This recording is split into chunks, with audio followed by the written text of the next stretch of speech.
Saludos de nuevo, queridos seguidores y mecenas de disidentia.com. El programa que vamos a tratar hoy es un programa, yo creo que apasionante y muy importante, más de lo que desde la política, que siempre trata los temas de aquella manera o los intenta imponer de aquella manera, mucho más importante de lo que la política, como digo, pretende que tengamos en cuenta los ciudadanos. Es la transexualidad. La transexualidad y, como bien me decía mi invitado de hoy, que ahora pasaré a presentarles, ha derivado en una especie de en otra doctrina, el transgenerismo. Y esto conviene también, como él acertadamente me apunta, distinguirlo, y ahora vamos a intentar hacerlo en este programa. Pero yo no voy a hacer una introducción muy intensa del tema que vamos a tratar, sino que voy a presentar a nuestro invitado de hoy y directamente le voy a dejar, como se dice castizamente, un poco con el marrón a ver por dónde se me arranca. Luego ya, si acaso, como los monosabios, intentaré llevar el todo un poco por donde debe o por donde creo que puede ir. Bueno, pues nada, lo están ustedes viendo en pantalla. Ya es, mi invitado de hoy es Vidal Arranz, es periodista, pero periodista con una suerte y desgracia al mismo tiempo, que es, tiene un sustrato intelectual importante. Es decir, es un periodista, podemos decir, intelectual. Y esto, pues hoy en día es un peso porque supongo que le supondrá, y perdón por la redundancia, un estrés moral. Pero bueno, aquí está conmigo para dar la cara en un tema tan conflictivo y, sin embargo, tan necesario de tratar como es la transexualidad. Gracias por estar conmigo en este programa, Vidal. Gracias por invitarme y es un placer, por supuesto. Sabes que yo tengo un gran aprecio y admiración a la labor que haces desde Disidentia y a las aportaciones de los colaboradores de la publicación, que son magníficas en términos generales. Entre los cuales ocasionalmente contamos contigo, o sea, estás Sí. incluido. Bueno, bueno, yo me refería a los demás. Bueno, Sí. pues pero me parece importante también que recuerde a nuestros seguidores que seguramente ya habrán caído en la cuenta de que algunas cuantas piezas ya llevas tú firmadas en disidentia.com y muy interesantes. Algunas de ellas, incluso en un momento dado, han tenido el don de la oportunidad, en lo cual unir la reflexión al don de la oportunidad a veces es rizar el rizo. Pero bueno, Ujú, gracias por tu ayuda. Y bueno, pues te dejo aquí la cuestión de la transexualidad como ujú. un suceso, digamos, que podemos distinguir en dos niveles. Uno es el de que efectivamente hay personas que tienen lo que se llama una disforia real, una disforia, como llaman, de género o de sexo, podemos decir, Ujú, en el cual ujú, pues, su fisiología, su biología, no se corresponde realmente con su mapa cerebral, es decir, con la identidad que de verdad tiene, no percibida, sino real de su propio cerebro. Hay casos, pero que digamos, esto se ha desmadrado en el sentido de que desde la política y desde el activismo se pretende convertir en un fenómeno de masas, como algo que fuera, entrara dentro de la absoluta normalidad, incluso tuviera una incidencia extraordinaria en la casuística, ¿no? ujú. Bueno, pues yo creo, estoy de acuerdo con que el tema es apasionante y yo creo que es extraordinariamente trascendente. Lo más dramático de esta cuestión es que yo creo que los análisis que estamos realizando en general desde los medios de comunicación son bastante superficiales y apenas tocan el trasfondo real de la cuestión. Has comentado antes que, y yo estoy de acuerdo, que hay que distinguir entre transexualidad y transgenerismo, o transexuales y transgénero. Esta distinción es bastante importante y el hecho de que esté camuflada detrás de ese acrónimo de trans, en el que caben los dos de forma indiferenciada, yo creo que es una de las claves del problema.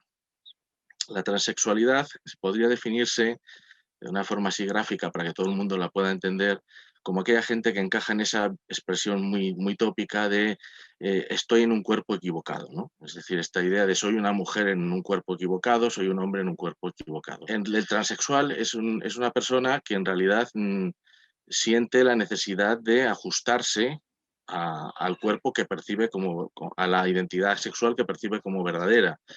En este sentido, el transexual es necesariamente binarista, es decir, cree en la binaridad sexual, cree en la dicotomía hombre-mujer, solo que siente que él está descolocado, ¿no? El transexual no cuestiona, por tanto, esta concepción cultural general de la distinción entre hombres y mujeres, solo que él no está en su sitio, ¿no? Hay, como has explicado muy bien, hay eh, casuística muy limitada, pero que explica que puede haber incluso orígenes biológicos para esa percepción, ¿no? Porque, bueno, pues aunque sea raro, la naturaleza no es perfecta y se dan casos y se conocen casos de personas que en el proceso de gestación pues han sido irrigadas con las hormonas que no correspondían, por decirlo de alguna manera, con lo cual tendríamos un conflicto biológico entre la sexualidad de tus genes y la sexualidad de tus hormonas, por decirlo de alguna manera. Estos son casos rarísimos, pero se dan y en este caso no estaríamos ante una cuestión casi de percepciones, sino incluso de realidades. Es un conflicto de la pura biología, ¿no? Del propio cuerpo, que se revela una parte del cuerpo contra sí mismo. Es verdad que incluso dentro del terreno de la transexualidad, que se denomina disforia de género, lo que abunda es más bien un desajuste de tipo psicológico, ¿no? Que es difícil saber exactamente cuál es el origen y además creo que no merece la pena que nos metamos en ello, ¿no? Pero quede aquí la constancia de que la transexualidad es algo de alguna forma que se padece, que se sufre y que es inevitable. Es decir, no lo elige uno no elige ser transexual, ¿vale? Es algo sobrevenido por las circunstancias que sean, por estas razones que hemos explicado, por las que, psicológicas, lo que sea, que uno no puede elegir y de lo que no se puede zafar, ¿no? En cambio, el transgenerismo es una cosa completamente diferente. El transgénero es una persona que básicamente lo que hace es entender que el territorio de su libertad y de su autodeterminación individual debe llegar a su propio cuerpo. Es decir, que su propio cuerpo es escenario del ejercicio de su libertad. Y que no solo eso, sino que el propio cuerpo es un límite para su libertad. Y por consiguiente hay que doblegar a la biología, hay que doblegar al cuerpo. Esto se puede hacer de distintas maneras, por la vía del juego, por la vía de la disolución de las diferencias sexuales, por la vía de esta idea del género fluido, de que hoy me siento una cosa, mañana me siento otra, por la idea o mediante el mecanismo de eh, el desarrollo de identidades ambiguas.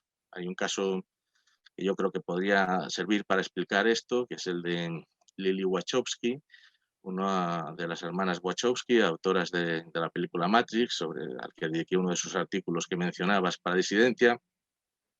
Bueno, pues es muy célebre una foto de Lily Wachowski en la que lleva una camiseta que pone: si te gustan mis tetas, espera a ver mis pelotas.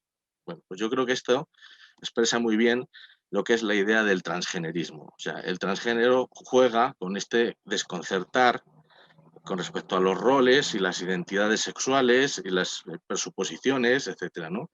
Yo creo que el caso de Conchita Wurst, la ganadora de Eurovisión, aquella cantante mujer barbuda que llamó tanto la atención en su momento, estaría también en esta categoría del juego de las identidades sexuales y la transgresión de las identidades sexuales, que en algunos casos extremos pues llega también a trabajar la libertad en el terreno de la autoconstrucción del propio cuerpo mediante operaciones, cirugías, etcétera, ¿no? Es muy célebre un libro de una teórica queer muy conocida internacionalmente, una mujer que además, bueno, ahora es hombre. Nació en Burgos, es burgalesa, nació como Beatriz Preciado y ahora es Paul B. Preciado, y en uno de sus últimos libros contaba su proceso de transformación, cómo se inyectó las hormonas, cómo iba sintiendo los efectos de la hormona de la testosterona sobre su cuerpo, todo el proceso de transformación del cuerpo, etcétera, ¿no? Es el cuerpo como territorio de exploración y como territorio de ejercicio de la libertad, de la ruptura, de las convenciones y de las normas. Esto sería el transgenerismo. Como se ve, son cuestiones bastante distintas, aunque en el territorio práctico puedan confluir, es decir, las mismas leyes que sirven a unos sirven a los otros, ¿no? Aquí es que, aprovechando que haces la distinción, ¿no? Hacemos esta distinción entre una cosa que es la transexualidad, que es un fenómeno que sucede en una proporción, digamos, entiendo como normal lo que es la norma, es decir, es una situación anormal en cuanto que es muy minoritaria. Eso no implica que no haya que tener absoluto respeto a las personas que se encuentran en esa situación, y es importante recalcarlo, recalcar que las personas merecen siempre toda la consideración, todo el respeto y lo que es la piedad bien entendida en el sentido de como la aceptación del otro, ¿no? Y luego, pero hay una cuestión que sí me preocupa bastante a propósito de la distinción que hacemos entre transgénero y transexual, es entender que entramos en un terreno que es muy delicado, un terreno muy delicado, y es pretender, de alguna manera, y eso es lo que se está haciendo en bastantes países, aceptar que, por ejemplo, un niño, o sea, una persona no madura sexualmente ni tampoco intelectualmente, se perciba, o sea, desarrolle la disforia de género, el fenómeno de disforia, y en lugar de analizar realmente la situación de esta persona, de este niño, el sistema automáticamente, por aquello de equivocadamente con tratar de ayudar y hacer que esa persona sea feliz, asumir que la disforia es muy numerosa y que por lo tanto el camino lógico y humanitario es facilitar la transición. Digo esto porque hay una cuestión que es de sentido común desde el punto de vista humanista, pero también desde el punto de vista de la ciencia. Es decir, un niño no puede ser transexual por la sencilla razón de que la identidad sexual solo se constata con la maduración sexual. Es decir, solo puede ser transexual desde el punto de vista pleno y biológico aquella persona que ha madurado sexualmente en una dirección o en otra, sea su cuerpo o no coincidente con su identidad sexual. Pero no un niño de 14 años. Un niño de 14 años puede tener disforia de género, y de hecho ocurre, pero pretender aceptar esa disforia como un hecho que tiene que ser ayudado a ser real, a convertirse en real, para mí creo que es donde perdemos el principio de prudencia. Y aquí es donde debemos ser prudentes. Sí. Te lo digo porque, por ejemplo, hay una dislocación entre los datos que se recopilan de casos de disforia en niños, que puede ser entre el 10 y el 17%, en las niñas sobre todo, con la constatación final de que esa transexualidad se contabilice como tal y se produzca como tal, que creo que está en torno al 0,01% de los casos de disforia. Es decir, hay una disonancia completa entre el fenómeno de disforia, que ahora analizaremos también por qué se produce, y que se produce una especie de salto en ese fenómeno estadístico que denota algún tipo de anomalía en el año 2012, por ejemplo en Suecia, que es donde hay datos, y luego pues lo que es la realidad que si la persona es convenientemente asesorada, no asesorada para que se le cure la disforia, es decir, no tratarlo como una patología, que es, de hecho, desde el punto de vista psiquiátrico se considera patología, incluso en aquellos que ayudan a la transición de género, se considera una patología, no convertirlo automáticamente o como se está haciendo en el camino de decir un niño de 14 años no puede saber lo que va a ser porque todavía no se ha desencadenado en él el proceso biológico que va a definir su identidad. Es decir, estamos jugando a ser Dios. Aquí has tocado un tema que es esencial. Antes, en la diferencia entre transexual y transgénero, yo creo que debería haber quedado claro, aunque a lo mejor no lo he explicado suficientemente bien, que claro, el salto es trascendental porque así como el transexual no cuestiona nada, el transgénero lo cuestiona todo, culturalmente hablando, quiero decir. Con lo cual, el salto es decisivo desde el punto de vista de lo que podríamos llamar las guerras culturales y los conflictos culturales, que son una de las claves de nuestro tiempo.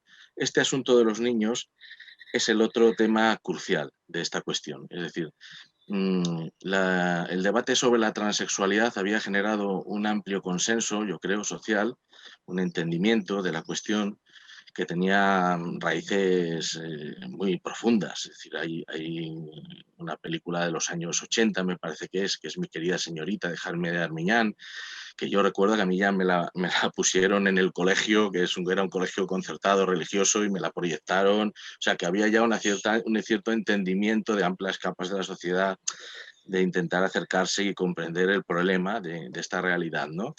Pero claro, ese consenso, que era un consenso real y cierto, en el que bueno, podía faltar a lo mejor el perfilar algunas cosas legales de aquí o de allá, pero estaba, digamos, el tema estaba encauzado y básicamente resuelto, salta por los aires en el momento en el que entran los niños en juego. Esta es la cuestión. Y esto se produce en España claramente en el año, no sé si es 2015 o 2016, no sé si en otros países anteriormente, y yo recuerdo perfectamente el momento, que es cuando en Navarra, me parece que era, o en el País Vasco, una asociación LGTB lanza una campaña callejera con carteles que dicen: los niños pueden tener pene, los niños pueden tener vulva, las niñas pueden tener vulva, las niñas pueden tener pene. O sea, puede haber niños con pene, niños con vulva y niñas con pene. Esta campaña genera la reacción de la asociación Hazte Oír con su famoso autobús naranja, y la reacción polariza toda la atención de todo el mundo y todo el mundo se olvida de la campaña que la había motivado. Pero en realidad todo el conflicto en torno a esta cuestión tiene que ver con el tema de los niños, que es un poco lo que tú estabas apuntando. Es decir, en lo que se refiere a un adulto, todo el mundo creo que tenemos claro que debe primar la libertad. Es decir, tú puedes tener la opinión que tengas sobre la decisión de esa persona, pero es un adulto responsable de sus actos, pues no hay nada que hacer, adelante. O sea, intentaremos ayudarte en lo que podamos, ¿no? Pero el tema cambia cuando estamos hablando de menores. Y efectivamente, tú has dado con una de las claves, que además es uno de los aspectos más peliagudos de la ley de transexualidad del gobierno, pero no solo de la ley de transexualidad del gobierno, sino de todas las leyes autonómicas que previamente habían sido aprobadas. En este año 2015-2016, del que estoy hablando, se aprobaron numerosas leyes hechas todas con el molde, entiendo, de un prototipo claramente elaborado por las asociaciones eh, Sí, pues de transexuales. Sí, los lobbies o los los lobbies, grupos de presión, claramente, ¿no? porque, Sí. sí, porque todos recogen las mismas pautas, los mismos criterios y los mismos argumentos, ¿no? Ujú. Y hay básicamente tres puntos conflictivos en estas legislaciones, que luego iremos viendo, pero el que afecta a esta cuestión es el que se refiere a permitir el bloqueo hormonal de los niños considerados trans en el inicio de la pubertad. Con lo cual, la propia ley está impidiendo lo que tú acabas de comentar, es decir, que la naturaleza siga su curso y corrija buena parte, si no la mayoría, de los problemas que puedan existir en los niños, ¿no? La ley lo cortocircuita ese proceso. Y además no establece criterios claros por los cuales que debamos seguir, o que definan qué es lo que consideramos exactamente un niño trans. Con un adulto trans está muy claro, insisto, es un adulto, es su vida, él sabrá, ¿no? Pero cuando estamos hablando de un niño de 9, 10 años, ¿qué criterios utilizamos para asignarle o Como, encauzarle en ese? perdona, Vidal, y como si tiene 14, es que claro, ninguna Sí, persona es sí, igual a 14. otra. Hay niños que maduran a los Sí, 14 sí, sí. y otros que Sí, tardan sí. hasta los 18. Es decir, es Claro, un claro, tema sí, hasta los complicado. 14, que es un poco las edades de las que estamos hablando, en las cuales se puede producir el bloqueo hormonal, ¿no? Entonces, claro, estamos ante una ley que indudablemente interfiere en el curso natural de los acontecimientos, por decirlo de alguna manera. ¿Cuál es el objetivo de estas leyes? Insisto, del PP, del PSOE, de Unidas Podemos, coinciden en los elementos sustanciales todas. La justificación o la legitimación que estas leyes utilizan es: evitemos un perjuicio a estos niños trans, evitando que desarrollen sus signos de identidad sexual, con lo cual arreglar eso después va a ser más costoso. Claro. ¿Cuál es el argumento que se utiliza para legitimar esto?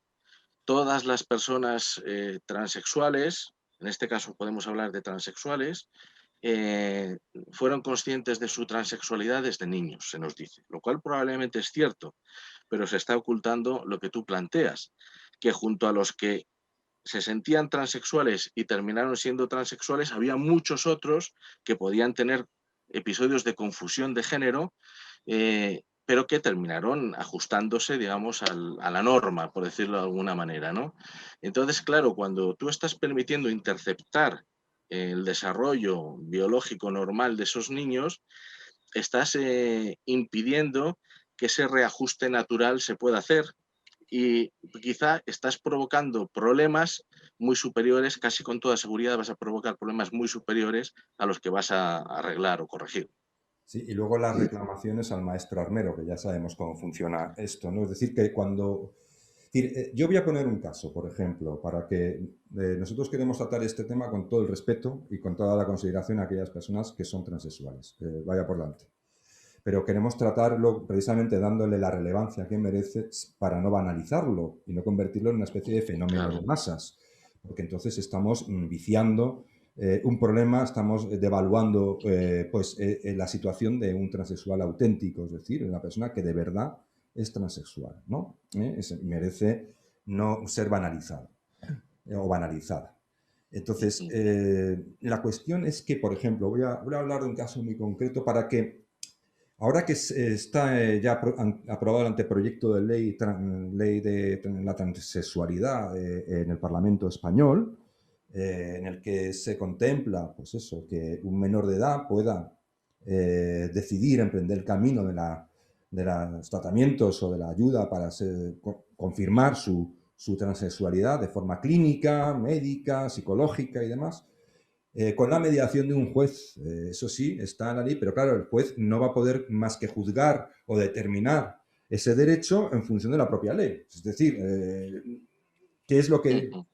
el juez va a tener que estar sujeto a los preceptos que esa ley marque. No va a poder legislar por su cuenta al juez, ¿no? Eso es otra cuestión que hay que dejar claro cuando dice, no, va a haber un juez, pero el juez se va a tener a la ley, punto.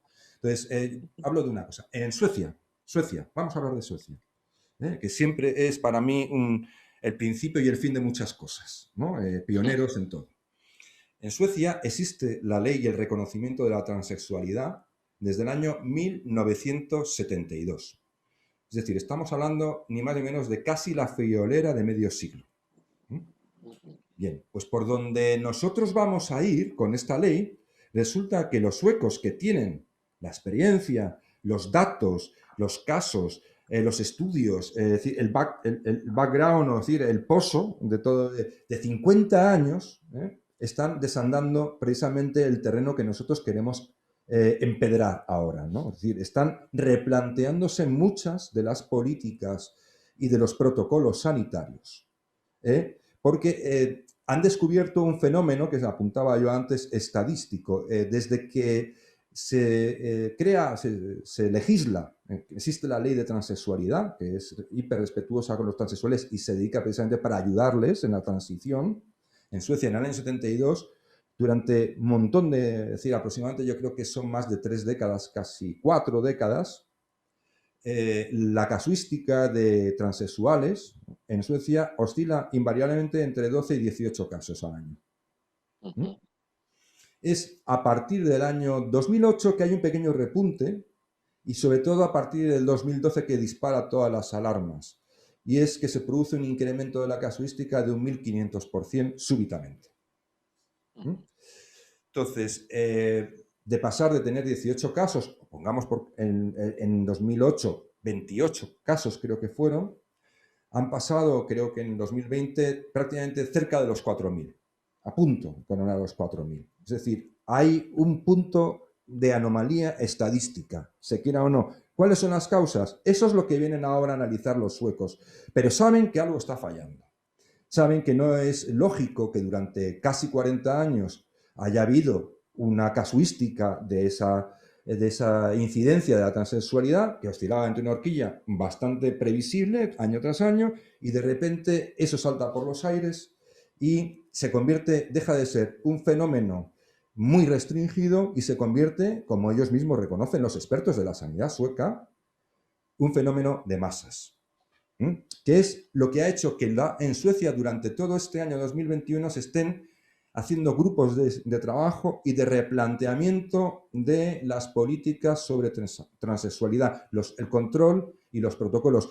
Esto empieza también porque hay una cosa que impacta muchísimo en la sociedad sueca, es enterarse que en determinado hospital, que es el líder allí de la transición de género, número 1, se han practicado mastectomías a niñas de 14 años. Entonces, claro, lógicamente hablamos de cirugías que no tienen ya, que son irreversibles, prácticamente irreversibles. Es decir, si una niña se somete a ese proceso, luego si no se sustancia ese proceso de verdad, es decir, ella no lo corrobora con la edad y quiere destransicionar, que es otro término tabú, que hay que decirlo, es un término tabú, y sin embargo ocurre,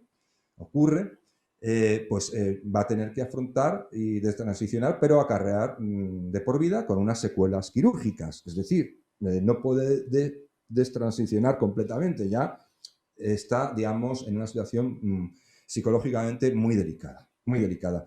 Y esto ocurre en Suecia. Nosotros estamos haciendo precisamente con esta ley lo que los suecos ahora mismo se están replanteando, ni más ni menos que los pioneros de la sociedad más avanzada, más abierta, más transigente con la transexualidad de todas cuantas existen en el mundo, que lleva ni más ni menos que casi medio siglo de conocimiento y de experiencia en este terreno. Entonces, digo yo, sin querer imponer nada absolutamente a nadie, si los suecos, que son como son y han hecho lo que han hecho, se están replanteando desde la misma posición inicial que mantenían, pero con los datos a día de hoy, es decir, sus políticas, ¿cómo es posible que nosotros desatendamos a la experiencia sueca? Pues es una gran pregunta. Yo creo que aquí lo que has planteado hay varias cuestiones que están en juego. Hay respecto al aumento de casos, esa epidemia que han detectado los suecos y que yo creo que se ha detectado también en otras partes, no sé si con esa magnitud. En El Gran otro día Bretaña, comentábamos que en Gran Bretaña ya estaban también planteándose cosas. En- yo creo que puede haber una explicación que aporto aquí como una hipótesis más de todas las que puedan estar en juego, ¿no? Si le estamos diciendo a la gente que si tiene un malestar personal, si no se siente a gusto consigo mismo, si no está bien acoplado con su personalidad y tal, a lo mejor tiene un problema de disforia de género, estamos canalizando angustias que han sido extendidísimas y universales en la historia de la humanidad y que han dado pie a todo tipo de salidas y de soluciones en una única dirección. Es decir, sí, perdona.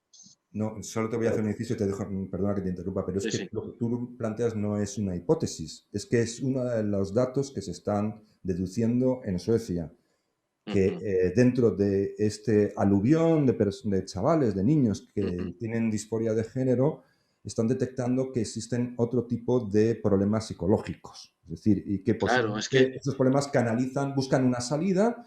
claro. Como esto está en los medios, está en YouTube, está en en Instagram, está, decir, en todos aquellos entornos donde los chavales están mucho más tiempo últimamente que antes, es decir, son nuevos Ujú. entornos de comunicación para ellos, pues eso está generando unas expectativas seguramente en los niños de decir, no, ya está, lo que me pasa a mí es que tengo disforia de género, es decir, no estoy de acuerdo conmigo mismo, con mi identidad y por lo tanto la solución a mis problemas es esta, es Y esta. además hay que añadir un segundo problema relacionado con esto, ¿no? Que es la falsa promesa de la ciencia médica como solución. Es decir, no solo se les está diciendo, si estás insatisfecho, quizá tengas un problema de este tipo, sino que además se les dice, y hay una solución. Opérate, bloquéate las hormonas, transiciona, reconstrúyete en otra dirección. Claro, esto es un poco arriesgado planteárselo sobre todo a un adolescente como que esto es realmente una solución. Puede que sea a lo mejor una solución para algunas personas, yo no voy a decir que no, no me voy a meter en eso, pero desde luego como solución general me parece dudosa, porque no solo por los problemas médicos que acarrea el uso de las hormonaciones, los procesos de hormonación y otros muchos factores médicos, el tener que estar constantemente toda tu vida medicándote para reajustarte a esta nueva realidad física que has construido y que no es la tuya, la que era la tuya de partida, la tuya natural, ¿no? Sino que, bueno, claro, es que hay un montón de elementos problemáticos, ¿no? Y el principal de todos, el mayor de todos, es que muy probablemente para la mayoría de las personas esto no va a ser una solución. Es decir, va a ser una solución, en todo caso, un espejismo transitorio, quizá efectivamente la novedad genere un cierto efecto en un primer momento, pero no va a ser una solución. Hace tiempo, y lo aporto los datos con toda la prudencia del mundo, porque ahora mismo no recuerdo la fuente, pero creo que era fiable, mencionaba, esto a lo mejor tú te lo sabes bien, que los transexuales tienen un porcentaje de suicidio que es 14 veces superior a de las personas heterosexuales normales, ¿no? 19. 19 veces, Sí.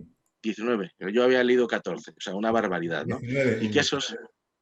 Y que esa diferencia se mantiene más o menos, que con pequeñas variantes, incluso en sociedades tolerantes con la transexualidad. Es decir, no se puede achacar, como habitualmente suelen hacer los colectivos LGTB, al hecho, no, es que se suicidan más porque la sociedad no les comprende y por eso tenemos que cambiar el mundo de arriba abajo para que les comprendan mejor. No, parece que no es el caso, ¿no? Es decir, parece que el proceso de transición no resulta satisfactorio y es más, puede generar su propia frustración añadida en la medida en la que genera una esperanza que luego no se cumple en la realidad, ¿no? Con lo cual ahí tenemos un problema fundamental. Pero yo creo que hay otro asunto que no debemos eludir, por complejo que sea y por difícil que sea a lo mejor explicárselo a nuestros espectadores, ¿no? Y es que aquí hay un debate ideológico también de fondo muy profundo. Entonces, tú me decías, ¿por qué no estamos tomando medidas si los suecos ya se han dado cuenta de? Bueno, yo conozco menos que tú la sociedad sueca, indudablemente, seguro que tú puedes corroborar o rectificar lo que yo voy a decir, pero creo que la sociedad sueca, que es una sociedad muy ideologizada, muy guiada por unos parámetros progresistas, socialistas, etcétera, es sin embargo al mismo tiempo una sociedad, o era una sociedad muy guiada también por el principio de la prueba y el error, de la verificación en la realidad, del contraste de los presupuestos sobre la realidad, es decir, una sociedad con un cierto apego a los hechos, a los datos y como consecuencia de eso, pues efectivamente ha iniciado este proceso de revisión de su propia legislación a partir de los datos de la realidad, ¿no? En esta cuestión, sin embargo, yo creo que no se puede obviar que hay un tema ideológico profundo que lo plasman los grandes ideólogos queer, ¿no? Los grandes filósofos queer, que son desde Judith Butler hasta Anne Fausto Sacker, hasta otra gente del propio John Money, en menor medida, el creador del concepto de género. Lo que están planteando es que realmente toda la realidad social en relación con los sexos e incluso con el cuerpo es una invención. Y por consiguiente, todo tiene que saltar por los aires, ¿no? Desde esa perspectiva, la objeción que nosotros planteábamos antes de que pueda haber niños que a lo mejor se reajustan, perdona, en el proceso natural de la evolución de su pubertad y se acoplan a los parámetros de género, a este tipo de ideólogos no les convencería en absoluto, porque para ellos no existe el binarismo es una imposición política y social, no existe una naturaleza a la que debamos rendir ningún tipo de respeto y por consiguiente estos niños que se reajustan después del periodo de la pubertad, pues en realidad son víctimas de este sistema político, social, cultural que llamamos biología.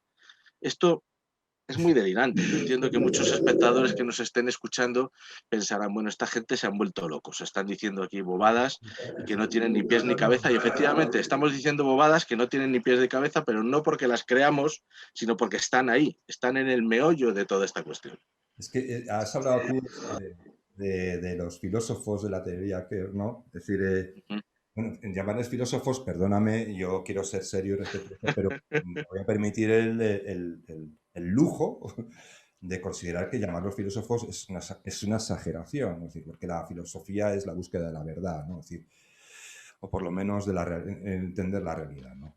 Entonces, y es un esfuerzo intelectualmente que debe ser intelectualmente honesto, ¿no? Entonces, bueno, es decir, la teoría Kerr, de la que la máxima exponente es esta señora Judith Butler, Judith Butler me recuerda muchísimo a otro gran filósofo científico como Trofim Lysenko, ¿no? Vidal, porque recuerda bastante, porque a mí me parece, cuando Trofim Lysenko crea esa teoría tan estupenda, ¿no? Que frente a la competición darwinista proponía que las plantas cooperaban entre sí y oponía a la herencia genética un sistema donde el ambiente podía conseguir cualquier cosa, pues básicamente la teoría que de Judith Butler es lo mismo trasladado al sexo, es decir, a la persona, ¿no? Es decir, tú no estás condicionado por la biología ni por tu genética, tú puedes ser, es decir, lo que tú eres es producto del ambiente. Entonces, por lo tanto, si actuamos en la dirección oportuna, el ambiente puede ser el correcto para que tú puedas hacer lo que te dé la gana. Entonces, esto me acuerdo de cuando Trofim Lysenko contaba con el beneplácito y el apoyo del Politburo soviético y del propio Stalin, pues a la genética la llamaban ciencia burguesa opresora, ¿no? Es decir, Sí, sí, sí. es decir, Sí, sí, sí. era como el anticristo propio, es decir, parido por el capitalismo siniestro, ¿no? Entonces, hoy en día sabemos que de eso de ninguna de las maneras, ¿no? Pero entonces sí, y en esto ocurre exactamente algo parecido. Digo porque esto es importante entenderlo para que cuando hablamos del principio de prudencia y sobre todo, de que lo que nos debe preocupar es el bienestar real de los niños y sobre todo su bienestar futuro. Es decir, porque cuidado con lo que hacemos ahora con los niños porque puede condicionar no lo que son ahora, sino lo que serán mañana y lo que podrán llegar a ser. Pues cuando hablamos de cuidar a los niños y del bienestar de los jóvenes, debemos tener el principio de precaución y saber, por ejemplo, que no se dice en los medios, pero es que está ahí para el que quiera corroborarlo, que, por ejemplo, la neurociencia, el consenso abrumador es que de ninguna de las maneras el sexo o el género, como quieran llamarlo, que es una interpretación del sexo politizada, digamos, o socializada, pues en ningún modo está condicionado por el ambiente. Es decir, que no es cierto que el sexo o la identidad sexual sea producto del ambiente. Es un producto que desde la neurociencia nos dice que la biología es trascendental. Pero no lo dice un estudio, ni dos, ni siquiera 10. Es que son cientos y cientos de estudios que en la prensa pues, no existen directamente, no aparecen. ¿No? Hablamos de grandes noticias cuando de repente algún académico tiene una feliz ocurrencia y aparece en 40.000 noticias, en 40.000 contenidos, pero, por ejemplo, el hecho de que exista una prevalencia una prevalencia muy significativa entre la morfología cerebral que determina qué persona es una mujer y qué persona es un hombre, eso pues que está recogido en infinidad de estudios, como ya digo, que pueden llenar las citas, cientos y cientos de hojas, de folios, eso está completamente desaparecido en este debate.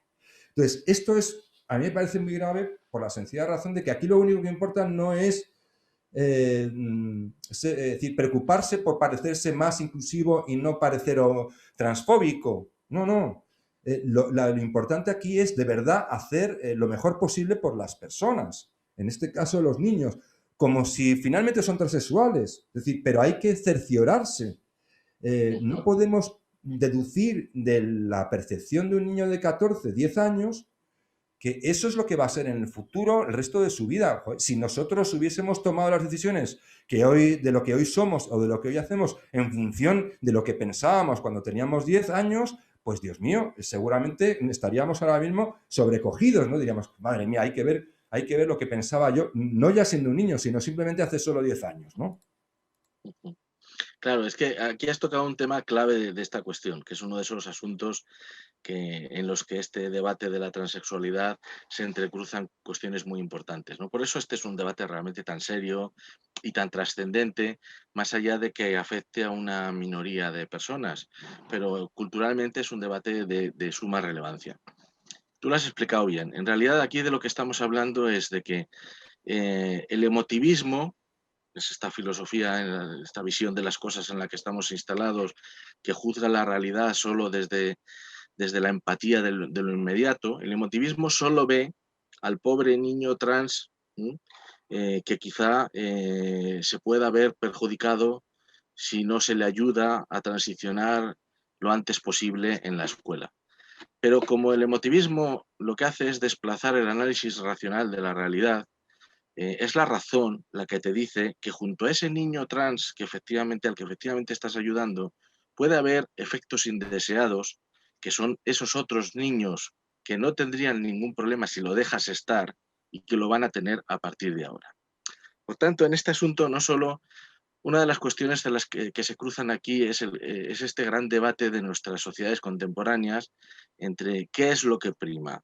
El enfoque sentimental, emotivista, empático en el peor sentido del término, de los problemas, o un enfoque racional sin despreciar lo emocional, por supuesto, sin despreciar Los sentimientos. los sentimientos y la conciencia de que ahí hay personas de carne y hueso que están sufriendo, pero que tenga una capacidad de tener una visión global del problema, no simplemente que se deje arrastrar uy, pobrecitos, que es a veces un poco lo que parece, ¿no?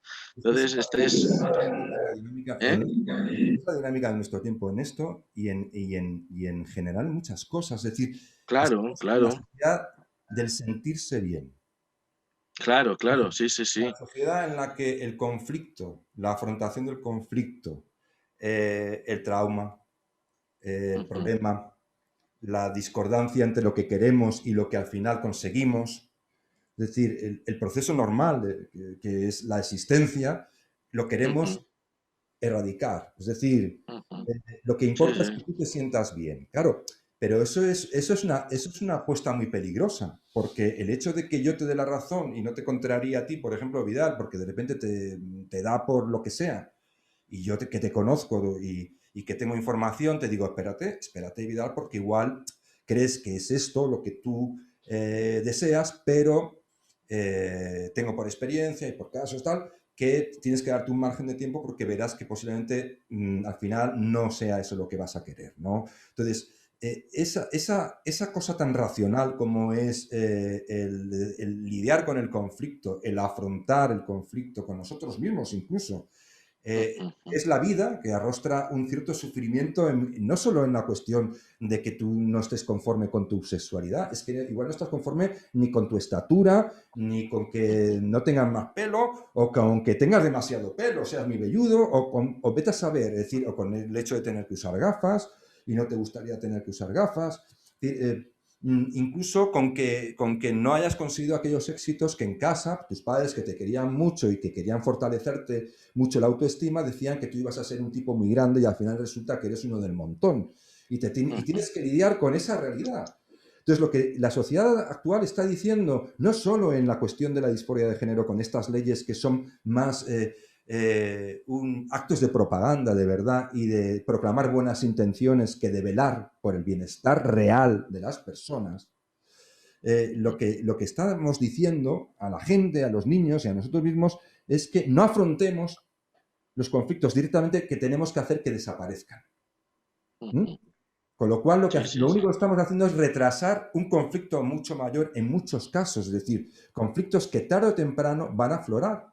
El fracaso, el que no eras tan guapo como pensabas, el que no eras tan listo como te habían dicho en casa, el de que, en fin, en el que al fin y al cabo la juventud que tanto energía te daba, tanta energía que daba, no era más que una situación transitoria que se curó con la edad, y entonces ya una vez que has perdido la juventud, pues eres un viejete más, en fin, formas parte de la realidad del mundo, ¿no? Entonces, yo creo que la sociedad es lo que yo he llamado a veces el fenómeno de la sociedad terapéutica. Es una sociedad Sí, que considera que el principio sí. fundamental que ha de regir la sociedad es evitar el malestar, el malestar en la persona. Y el malestar pues, se puede erradicar hasta cierto punto. Claro, de hecho se producen situaciones muy paradójicas. Tú lo has mencionado un poco el caso este de cuando hablabas de que no queremos sentirnos mal, no queremos sentirnos culpables de causar ningún daño a nadie, ¿no? De algún modo esto tiene que ver con esta idea tan posmoderna de erradicación del sentimiento de culpa. ¿No? Esta pretensión de que no somos culpables de nada, de que no tenemos por qué sentirnos culpables, de que no tenemos... Entonces, lo más curioso de este asunto es que ha generado un efecto rebote, como suele ocurrir con todo este tipo de ideas disparatadas, por el cual de repente ahora nos sentimos culpables o potencialmente culpables de muchísimas más cosas de las que nunca jamás ninguna religión hizo casuística. Es decir, la cantidad de pecados posibles que podemos cometer, pecados sociales que podemos cometer ahora, es gigantesca, es ilimitada, es prácticamente, vamos, te vuelves loco solo de pensar en ello, ¿no? Entonces, claro, casi te dan ganas de decir, denme los 10 mandamientos, que son solo 10. ¿Vale? Es decir, porque es que esto es una locura, ¿no? Entonces, resulta que queríamos erradicar la culpa, pero no hacemos más que fomentar el sentimiento de culpa en la gente, lo hemos comentado a veces, de forma un poco anecdótica, ¿no? Si te sientas en el autobús con las piernas abiertas, es un micromachismo, ¿no? Si le miras raro si parece que le miras raro a una pareja gay que se besa por la calle, eso es una manifestación de homofobia, quizás, espero que pequeña, pero, o no lo sé. En algunas universidades, mirar fijamente a una chica se Sí, considera sí, agresión sexual. No sé si lo sabes. claro. Entonces, Y claro, entonces eso, ¿quién mide que estoy mirando fijamente o no? Oye, y si miro fijamente, pero sin ningún ánimo de hacer daño ni de molestar, oye, es decir, es que hasta el impulso de mirar, igual que un hombre, pues puede hacerlo perfectamente una mujer o un homosexual a otro hombre porque le resulta muy atractivo y, y lo mira porque es una atracción esencial y elemental que no induce en sí mismo un mal sentimiento, ni un mal deseo, ni algo perverso, ni algo horrible. Simplemente es un impulso natural que debemos interpretar como lo que es, ¿no? Pero como dices tú, claro, ojalá tuviéramos solo 10 mandamientos, pero... Bueno, una cuestión que para ir ya terminando, que me gustaría poner de relieve en toda esta discusión, es algo que a mí me parece importante y que debería ser importante para las personas que de buena voluntad, por decirlo así, y es el hecho de que cuando existen problemas que afectan a personas, por ejemplo, la transexualidad cierta de aquellos sujetos que de verdad se encuentran en esa situación, eh, banalizar la transexualidad en general y convertirlo en una ideología o una idea transgénero, no voy a decir ideología porque es demasiado grande, pero bueno, una idea transgénero en la cual ya no son esos individuos, esa minoría que sufre esa situación, sino que se convierte casi, digamos, en una especie de ola masiva o que aspira a ser general, no es decir, lo mayor posible, lo que hacemos es generar dos problemas. Uno es precisamente marginar a los que de verdad se encuentran en esa situación, que van a tener que competir con los que son inducidos o de alguna manera se sienten seducidos o, digamos, pues, capturados por esa concepción del género fluido, por así decir, van a tener que competir por la ayuda y por la comprensión y por lo que se les puede proporcionar y por el tratamiento y por todo lo que la sociedad puede intentar poner de su parte, con otros que realmente lo que hacen es que están entrando en ese terreno a través de la confusión que se está generando, es decir, una confusión inducida a través de los medios, a través del discurso de muchísimas notas informativas o de los periódicos, del discurso general de los partidos políticos que están asumiendo todo esto de forma irresponsable y nada crítica. Crítica en el sentido positivo del término, ser crítico para acertar. Ser crítico no es para eludir, para negar una realidad de un número de personas, sino para acertar con las decisiones y con la legislación, que legislar es algo muy serio, Vidal. sí, sí, sí. Sí, bueno, en realidad El problema de las legislaciones que se están aprobando en España, y ahora entro a lo que me estabas planteando expresamente, pero antes quería hacer esta reflexión, es que si no es ni siquiera que haya una ley que reconozca el derecho a la autodeterminación de género, si a lo mejor tiene que haber una ley que lo reconozca, pero ¿cómo? ¿En qué condiciones? ¿De qué manera? El hecho de que plantear que tenga que haber requisitos para el ejercicio de ese derecho, sea ya transfóbico, es decir, ya sea causa de que te acusen de insensibilidad y de no sé cuántas cosas, revela que el debate está, como decía nuestro apreciado Víctor Lapuente, religiosizado, es decir, ya no estamos hablando de política fáctica, de política de ver cómo hacemos las cosas lo mejor posible o cómo resolvemos un problema. Ya estamos en la lucha del bien y del mal, por decirlo de alguna manera. Entonces, en la lucha del bien y del mal, al bien no se le ponen pegas, ¿no? Y no se le ponen requisitos y no se le ponen ningún tipo de límites, ¿no? Claro, entonces ahí es cuando nos despeñamos, ¿no? Es decir, si no establecemos unos criterios adecuados para las cosas, incluso las cosas que puedan ser razonables terminan convirtiéndose en irrazonables.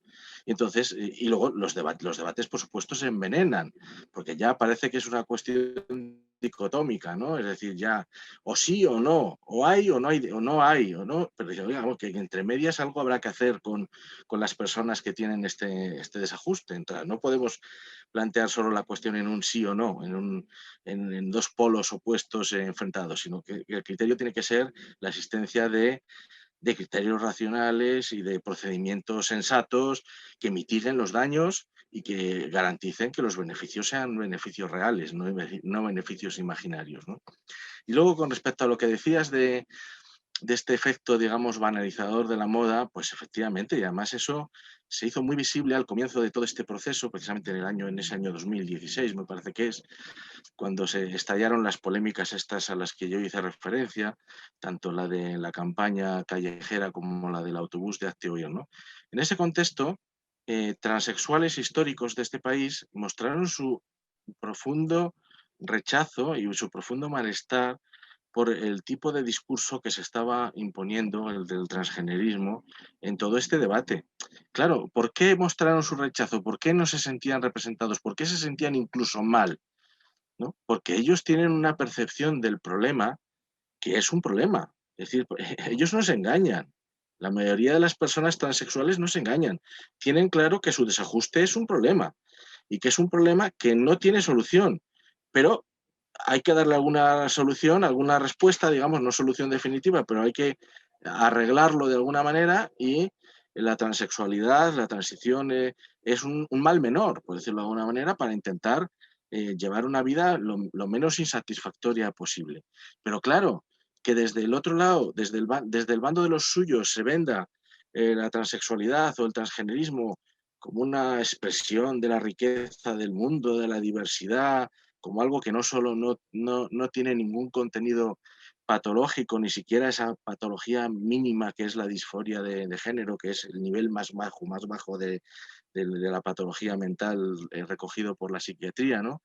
Sí, que no pueda haber, no solo es que no sea de ningún modo, ni siquiera del más pequeñito, algo patológico, sino que es algo ensalzable, es que es algo maravilloso, es que es una expresión de libertad, es que es una oportunidad para construirte a ti mismo, para explorar nuevos territorios, como comentábamos también un poco al principio del programa, ¿no? Claro, la gente que tiene el problema real no ya es que no se siente identificado, es que dice, pero ¿qué me están contando esta gente? ¿De qué están hablando? No están hablando de mí, desde luego. O sea, este discurso no me representa, ¿no? Entonces, realmente no es ya que estemos banalizando, que por supuesto banalizamos un problema muy serio, que no es simplemente una expresión de diversidad, sino que es un problema, ¿no? Sino que es que a los que tienen el problema real, o sea, realmente les estamos eh, apartando y les estamos dejando en una esquina y cuando hablan y dicen, no, es que yo no estoy de acuerdo con esto, pues entonces les retiramos el micrófono porque ese discurso no interesa. Entonces, eso no hay que escucharlo, es que este es un hombre que no lo lleva bien, no lo lleva bien. Si participara de nuestras creencias y de nuestras convicciones, lo llevaría mucho mejor, pero como...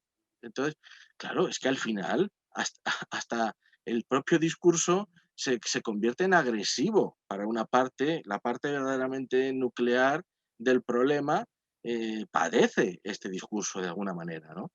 Por lo menos, insisto, los transexuales históricos, aquellos a los que todo esto les ha alcanzado, digamos, con su realidad ya hecha y ya sobrevenida, ¿no?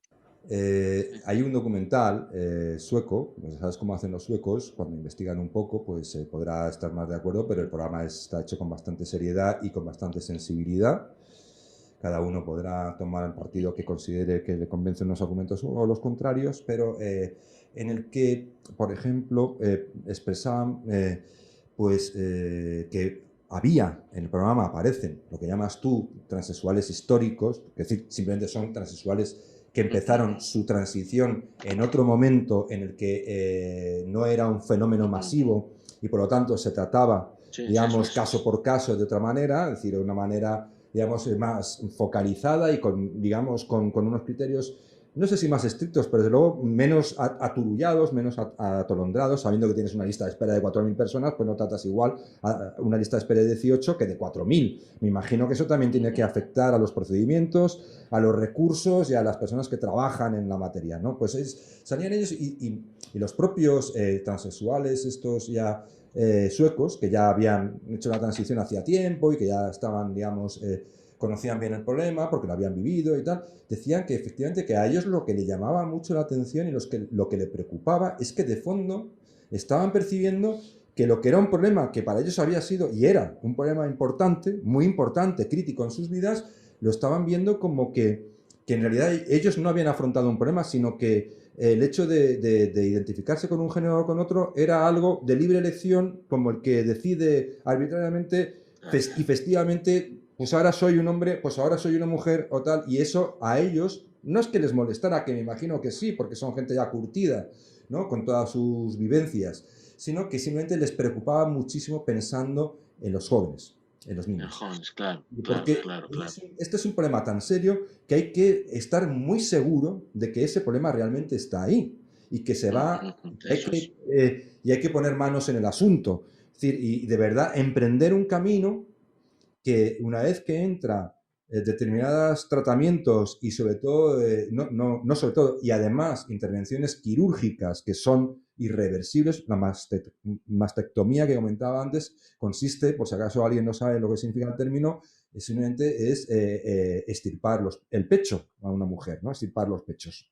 Es decir, es una cirugía de cierta relevancia en la que consiste en extirpar el pecho a una niña, incluso el pecho incipiente, ¿no? Porque como el caso este en Suecia que levantó un cierto escándalo fue que se hubiesen practicado a niñas de 14 años, que eso incluso yo no sé si estaba en un terreno ambiguo de la ley, pero vamos, que ningún experto lo le pareció ni mucho menos algo prudente, ¿no? Entonces, ellos dicen, bueno, es que tú vas a emprender un camino que en un momento determinado y a la velocidad que te van a llevar por ese camino, lo llaman el tren trans a todo el proceso. No, es como un tren bala que en el momento que arranca, y arranca bastante rápido, por el problema que digo, que los protocolos parece que no están funcionando bien y que directamente llega una niña y dice, ¿estás segura de que quieres ser niño? Y dice, sí, pero ¿estás segura de verdad? Sí, bueno, pero venga, vamos. ¿No? ¿Sabes lo que quiero decir? Entonces, con ese criterio decían, y cuando quieras, y si te das cuenta que te equivocas, si quieres volver atrás, vas a poder volver atrás hasta cierto punto, pero no vas a poder volver. Es decir, y eso es lo que algunos testimonios que aparecen en ese documental dejan claro y que también aparecen en los medios, en entrevistas y demás, porque hay que decir, por ejemplo, que eso es otra cosa que hay que evitar, es que las personas que destransicionan tienen miedo a decirlo abiertamente porque sufren pues escarnio público, ¿no? Es decir, sufren un cierto escarnio por parte de aquellos que no quieren que de ninguna manera la gente pueda percibir que es un proceso que no es infalible, sino hay que un problema. Entonces, No puede ser un problema. No puede ser un problema bajo ningún concepto. Tiene que ser algo feliz, ¿no? Esta es la filosofía. Y claro, esto es Esto es tremendo, ¿no? O sea, efectivamente, el gran problema de este asunto, por eso antes comentábamos que realmente el salto cualitativo que rompe y hace estallar el consenso sobre la cuestión es cuando entran en escena los niños, ¿no? Esta es la cuestión. Es decir, cuando esto ya no es un debate de adultos que con su pan se lo coman y es su responsabilidad y ellos sabrán qué hacen con sus vidas, sino que estamos otorgando un poder de decisión extraordinario a mentes no formadas y a personas no formadas en unos momentos de su vida en los que además ni siquiera tienen toda la información porque no se ha completado su desarrollo, etcétera, etcétera, etcétera.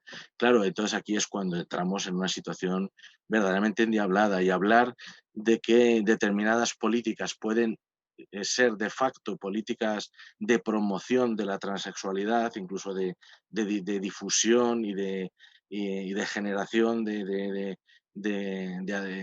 comportamientos transexuales o transgénicos inducidos, ¿no? Pues yo creo que no es ningún exceso ni es ninguna barbaridad, aunque habrá mucha gente que a lo mejor pueda pensar, pero ¿qué está diciendo? ¿No? Pues no es ninguna barbaridad decir esto, el riesgo es real. Es decir, los datos que tú dabas de Suecia son muy claros y muy rotundos y esto va a ocurrir en España. Lo que pasa es que tardará en ocurrir y cuando ocurra, pues por supuesto ya no estará Pedro Sánchez ni Irene Montero en el gobierno para pedirles cuentas, ¿no? Y entonces, claro, pues luego tendremos una avalancha de casos como este chaval cuyo nombre no recuerdo en Gran Bretaña, que ha presentado una demanda y la ha ganado, diciendo básicamente, lo resumo de forma un poco chusca, pero vamos a ver, pero ¿cómo conchos no había ningún adulto a mi alrededor que entendiera que yo era un niño pongamos, de 14 años y que un niño de 14 años no sabe lo que quiere hacer con su vida? ¿No? No, O sea, este es es lo que básicamente el argumento de la demanda, es decir, que sí, vale, que yo dije que quería, pero vamos a ver, ¿qué sabía yo con 14 años? No había adultos ahí alrededor para frenar eso.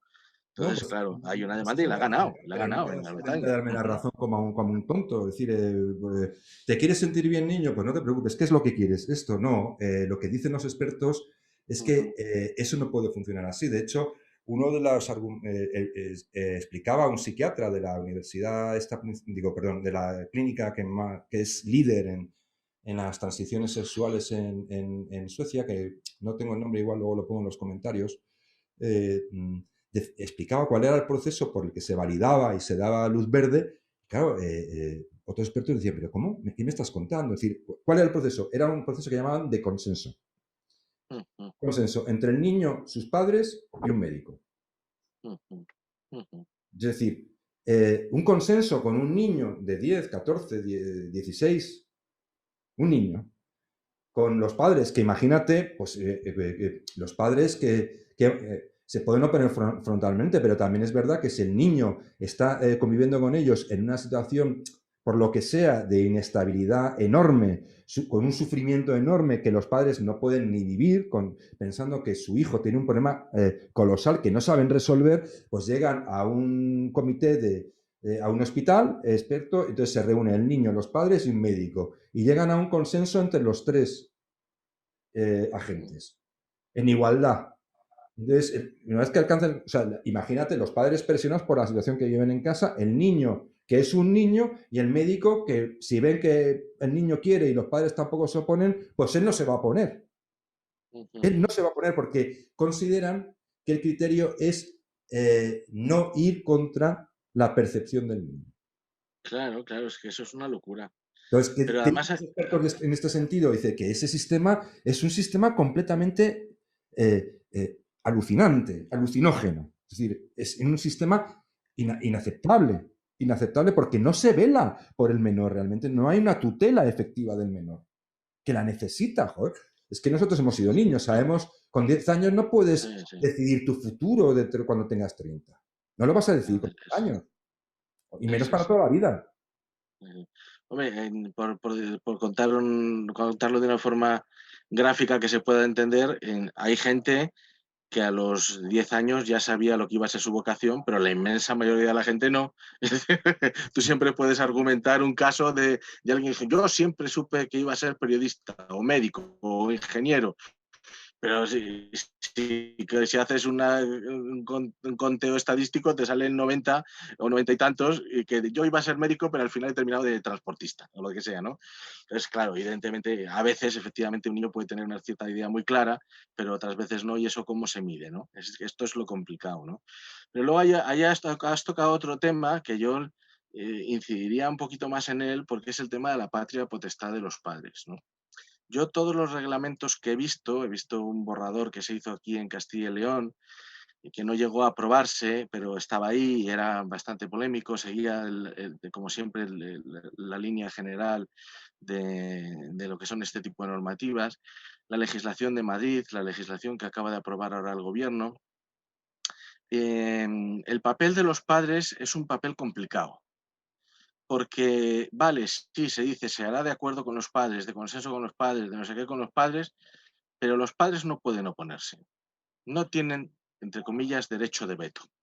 No se les reconoce en esta materia el poder de la patria potestad. De modo que, si la administración considera que están teniendo una postura en la cuestión poco razonable, le quitan la patria potestad y a correr, y hasta les planta una denuncia a la fiscalía, ¿no?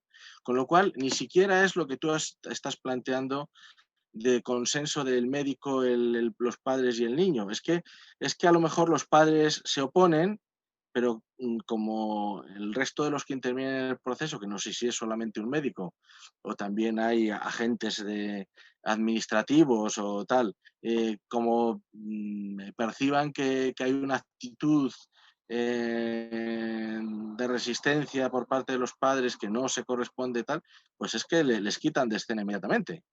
Y las leyes lo contemplan esto con cierta ambigüedad, es decir, es una cosa que está muy abierta, no dicen cuándo, ni cómo, ni de qué manera, pero queda muy clarito que las leyes contemplan la posibilidad de que los padres puedan ser denunciados si no aceptan la voluntad del niño. Pero ya terminamos el programa, que se nos va a ir muy largo, pero eso tiene que ver con lo que comentaba de la sociedad terapéutica. Es decir, hay un Claro. fenómeno muy típico de nuestro tiempo, sin quitarle importancia a la psicoterapia, es decir, a los tratamientos psicológicos, ayuda psicológica, es decir, que en ocasiones es la vía necesaria, sin lugar a dudas.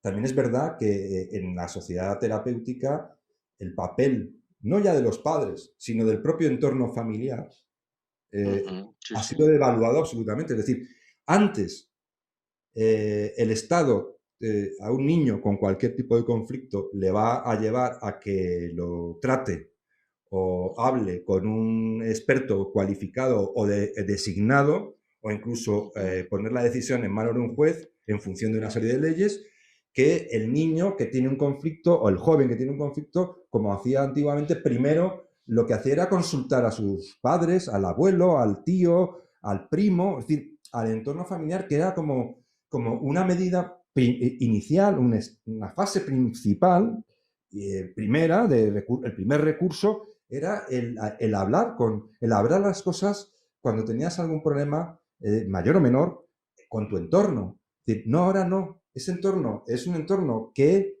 ha sido apartado del camino, es decir, de la esfera de influencia del niño, de la persona que es joven, y en su lugar aparece el Estado. El Estado es como dicen los suecos, un recurso de amor. Ojo. Es decir, Madre mía, sí, sí, imagínate sí, el sí, sí, recurso de sí. amor que puede ser el Estado, que en realidad es un ente impersonal en el sentido de que las personas que están ahí no saben ni quién eres. Es decir, el médico que te va a atender, luego te conocerá con el tiempo cuando vayas 400 veces, pero desde luego no te conoce como tu abuelo o como tu amigo de toda la vida, ni desde luego como tu madre o tu padre, ¿no? Entonces, pero el Estado es un recurso de amor. Eso es el lado bonito de la frase que a mí me pone los pelos de punta, ¿no? Pero Sí, sí. suena bonito y es hasta agradable, ¿no? Es decir, puede sonar como muy vendible. Pero, joder, que el Estado sea el recurso de amor. Oiga, no, el recurso de amor son las personas que me quieren y se preocupan por mí. Ese es el primer recurso. Que yo no tengo familia porque soy una persona en una situación distinta, no tengo personas a las que recurrir, ojo, vale, bien. Pues habrá que buscar los recursos, el Estado aparece como subsidiario para suplir pues que la persona no quede, digamos, al albur de lo que le pueda suceder, abandonada a su suerte, ¿no? Bien, bien, pero cuando una persona tiene una familia medianamente estable, medianamente presente y medianamente no psicópata, por decirlo de alguna manera, pues lo normal es... No, pues eso ya, eso ha sido desplazado. Claro, sí, sí, sí. ¿Cuántas cosas se Así podrían es. resolver si se hablara? Si hablaran las Ajá, personas. ¿Cuántas cosas se podrían no resolver, sino afrontar? Poder claro, sí, afrontar sí, sí. de la forma correcta o de la mejor forma posible.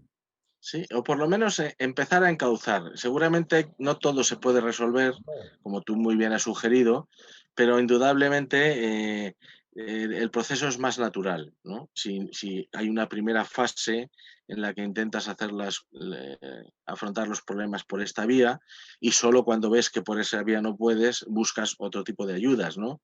La mayor parte de los problemas probablemente los puedes encajar bien por esta vía que mencionabas, que efectivamente está desaparecida, entre otras cosas porque el ecosistema familiar está destrozado en las sociedades occidentales, incluso en un país como España está destrozado, que no es un país donde haya una preeminencia de rupturas familiares tan alta como puede haber en Estados Unidos, pero las hay ya, ¿no? Y entonces, bueno, pues el ecosistema familiar está ya debilitado, profundamente debilitado, los lazos están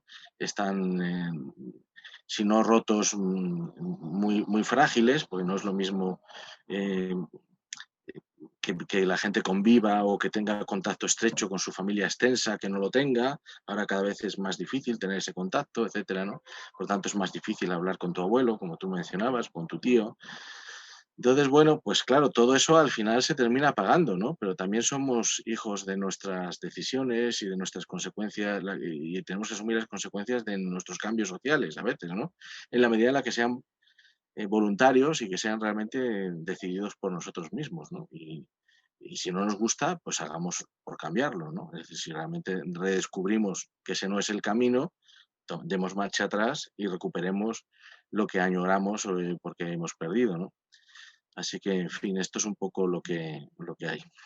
Pues muchísimas gracias, Vidal. Ya con Muchas esto gracias a ti. Ujú, vamos a terminar. Simplemente recalcar el mensaje más importante creo que Vidal va a coincidir conmigo. Si no, pues me lo dices. Pero la intención de este programa es no banalizar la transexualidad, ujú, preocuparnos y atender a las personas que de verdad se encuentran en una situación que necesitan poder afrontar y ujú, darles, no sé si soluciones, pero desde luego una vía que haga que su vida no sea un infierno, que evite que su vida se convierta en un infierno, ¿vale? Y que, bueno, pues que puedan también tener derecho a encontrar aquella parte de la felicidad, pues que siempre es muy escurridiza para todos, pues que también tengan ellos su derecho a encontrar esa parte de felicidad que les pertenece o que debe ser suya, ¿no? Y eso es lo que queremos transmitir con este mensaje. La legislación es un asunto muy serio. A veces se puede hacer más mal que bien. Se puede terminar de verdad marginando a las personas que de verdad sufren un problema, convertirlo en algo banal, convertirlo en un instrumento incluso político, incluso propagandístico, de buenas intenciones, no resolver nada, sino generar problemas donde no los había, en generar nuevos problemas. Esa es la intención de este programa. Nuestros respetos para las personas que tengan la disforia y de verdad se acabe sustanciando en transexualidad. Todo nuestro respeto y nuestro cariño, pero pedimos a nuestros gobernantes que no traten esto de esta forma tan impropia y tan banal.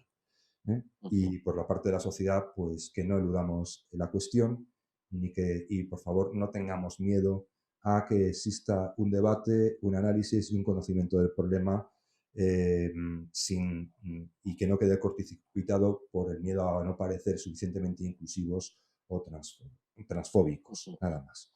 Pues muchísimas gracias, Vidal, por hacer este programa conmigo y como les digo siempre a nuestros seguidores, y sobre todo mecenas que son los que nos permiten respirar, que tengan una semana lo más llevadera posible y muchísimas gracias por estar ahí.